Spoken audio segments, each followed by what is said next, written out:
semuanya, kenalin nama aku Jiramani Putri dengan NPM 21130520023 dari program studi Bimbingan dan Konseling Fakultas Keguruan dan Ilmu Pendidikan Universitas Lampung. Di video kali ini aku bakal ngasih tahu ke kalian, khususnya untuk anak-anak remaja atau anak ABG ya, yaitu anak sekolah menengah pertama atau anak sekolah menengah atas. Jadi aku bakal ngasih tahu kalian nih, kan kalian nih mungkin lagi pada bingung kan, gimana sih caranya menerima diri sendiri, mengontrol diri sendiri, atau emang lagi berada di lingkungan yang toksik, atau gimana sih terhindar atau keluar dari lingkungan yang toksik ini. Terus juga pengen lebih tahu potensi diri sendiri tuh apa ya, potensi aku tuh apa ya, skill aku tuh apa ya, dan bisa mempunyai hubungan yang baik atau hangat dengan orang lain. Nih, sebelum aku ngasih tipsnya itu, aku bakal ngasih tahu kesehatan mental itu apa dan betapa pentingnya kesehatan mental itu untuk kita semua. Disimak bareng-bareng ya. Apa sih kesehatan mental itu? Kesehatan mental adalah perwujudan dari kesejahteraan psikologi individu yang terbentuk melalui keselaraan antara aspek pola pikir, perasaan, dan perilaku. Kesehatan mental yang baik juga adalah kondisi batin kita berada dalam keadaan tentram dan tenang. Emangnya penting ya kesehatan mental itu? Kesehatan mental sangat penting untuk mewujudkan aspek 3P, pikiran, perilaku, dan perasaan, untuk menghadapi segala permasalahan kehidupan sehari-hari kita seperti berpikir negatif, insecure, dan overthinking. Tadi aku udah ngasih tahu kalian apa sih kesehatan mental itu dan betapa pentingnya kesehatan mental itu untuk kita semua. Nah, sekarang kita masuk ke teori psychological well-being. Apa sih psychological well-being ini? Teori Psychological Well-being menurut Reeve. Psychological well-being adalah tingkat kemampuan individu dalam menerima diri sendiri apa adanya, membentuk hubungan yang hangat dengan orang lain, mandiri terhadap tekanan sosial, mengontrol lingkungan eksternal, memiliki arti dalam hidup, serta merealisasikan potensi dirinya.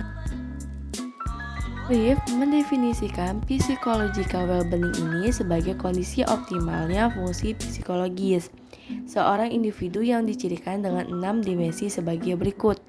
Yang pertama adalah penerimaan diri sendiri.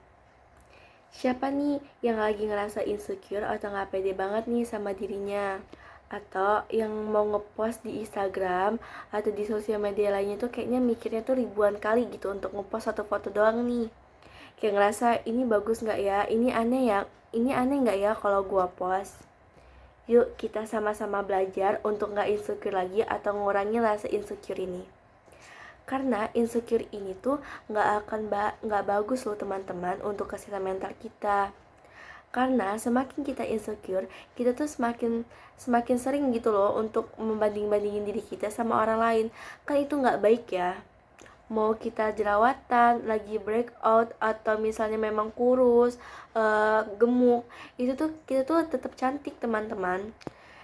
Jangan lagi deh matokin standar kecantikan orang Indonesia.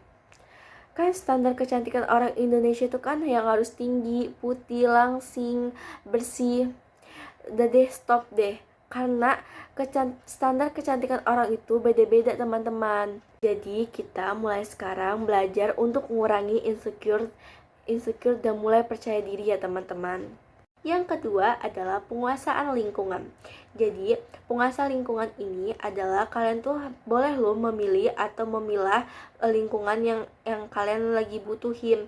Misalnya sekarang ini kalian lagi yang untuk kelas 3 SMP atau kelas 3 SMA nih yang emang lagi butuh support system banget, kalian boleh kok nyari teman-teman yang bisa kalian ajak sharing, kalian ajak belajar bersama, atau yang mau nyari pacar atau kekasih itu untuk support system. Dan aku mau ngingetin sama kalian semua, please tolong jauh-jauh dari hubungan atau lingkungan yang toksik ya teman-teman.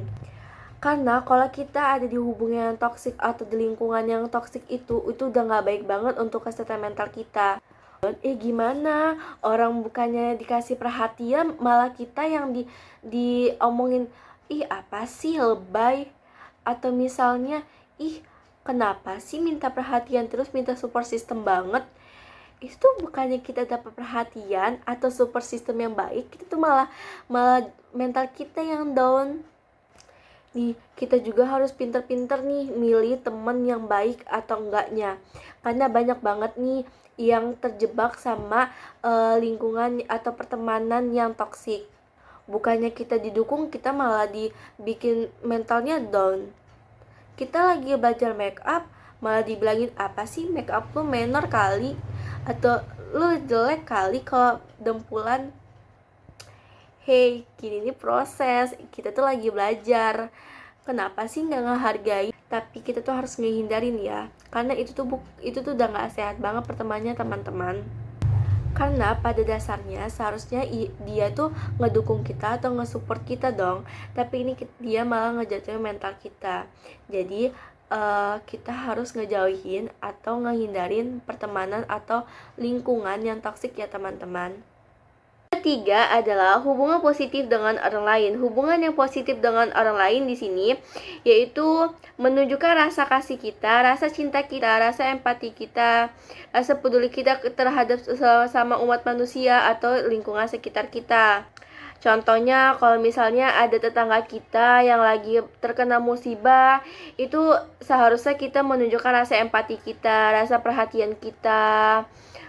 Jadi, rasa perhatian dan rasa cinta kasih kita itu nggak harus ditunjukin kepada kekasih aja ya teman-teman. Siapa di sini yang bucin banget sama pasangannya? Nggak apa-apa bucin, tapi harus peduli sama lingkungan sekitar juga ya teman-teman. Karena kita adalah makhluk sosial, jadi kita harus memiliki hubungan yang baik dengan sesama manusia. Jadi, mulai sekarang belajar ya untuk lebih perhatian lagi dengan lingkungan sekitar kalian. Keempat adalah otonomi. Siapa nih di sini yang masih sering minta persetujuan dari teman-temannya atau pengakuan dari teman-temannya? Hayu, harus dikurangin ya, karena ini tuh hidup kalian, ini tuh jalan hidup kalian. Yang lebih ngerti atau yang lebih tahu diri kalian tuh ya diri kalian sendiri. Apalagi yang masih suka minta persetujuan temen, pengen ikut ini, pengen ikut itu, harus minta persetujuan temen. Kan yang ngejalanin kalian, yang temen kalian tuh nggak ngejalanin, temen kalian tuh nggak ikut ngejalanin apa yang akan kalian jalanin. Jadi nggak butuh persetujuan dari orang lain. Kalian harus bisa menentukan atau memilih yang terbaik untuk diri kalian sendiri. Jadi stop untuk minta persetujuan dari teman-teman kalian atau pengakuan dari teman-teman kalian. Yang kelima adalah tujuan dan makna dalam hidup. Nih untuk anak-anak SMA yang sekarang lagi kelas 3 dan pengen masuk perguruan tinggi negeri, atau anak SMP yang sekarang kelas 3 juga pengen masuk SMA favorit, itu semua gak gampang loh teman-teman. Kalian harus punya target yang pengen kalian capai. Apa sih yang bakal kalian lakuin dalam waktu 6 bulan ini? Malahan gak nyampe 6 bulan lagi ya kan. Apalagi anak-anak SMA nih, masuk PTN itu gak gampang loh teman-teman. Karena di bulan 2 nanti kalian bakal ada perankingan senam PTN di sekolah masing-masing. Jadi kalian mulai dari sekarang harus punya target ya.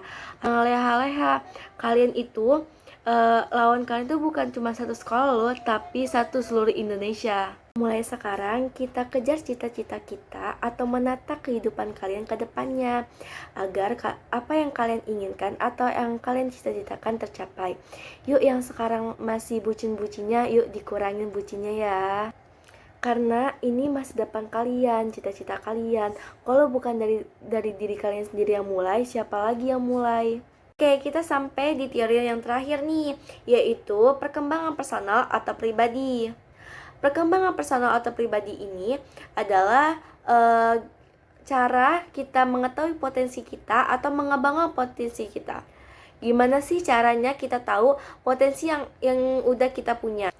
Kalau misalnya sebelum-sebelumnya kalian belum pernah ikut ekstrakurikuler atau kegiatan-kegiatan yang lainnya, itu kalian mulai harus berani untuk mengikuti ekstrakurikuler atau pengalaman-pengalaman baru.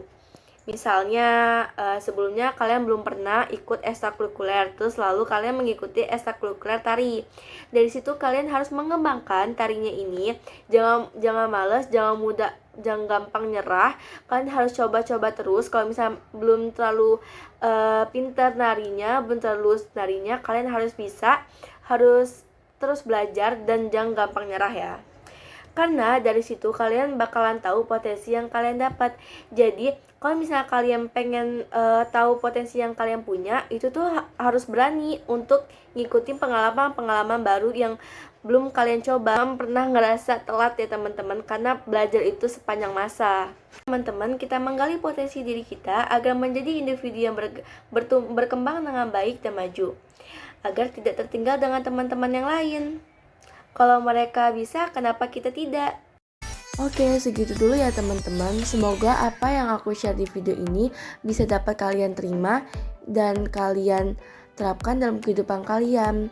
See you next time. Thank you.